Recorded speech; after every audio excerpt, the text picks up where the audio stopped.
আল কুরআনে কয়টি পারা ও কয়টি আয়াত রয়েছে? 30টি পারা এবং 6666টি আয়াত রয়েছে। আসমানি কিতাব কয়টি ও কি কি? আসমানি কিতাব 4টি, তাওরাত, জবুর, ইনজিল, কুরআন। আল কুরআন কোন নবীর উপর অবতীর্ণ হয়? হযরত মুহাম্মদ সাল্লাল্লাহু আলাইহি ওয়াসাল্লামের উপর। কুরআন কোন ভাষায় অবতীর্ণ হয়েছিল? আরবি ভাষায়। কুরআন কোথায় অবতীর্ণ হয়েছিল? মক্কার হেরা গুহায়। আল কুরআনে কয়টি সূরা ও কয়টি রুকু রয়েছে?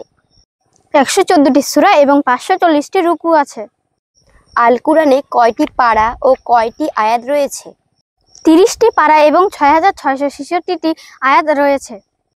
কুরআন শরীফে প্রথম ও শেষ সূরাটির নাম কি? আল কোরআনের সর্বপ্রথম সূরা সূরা ফাতিহা এবং শেষ সূরা সূরা নাস।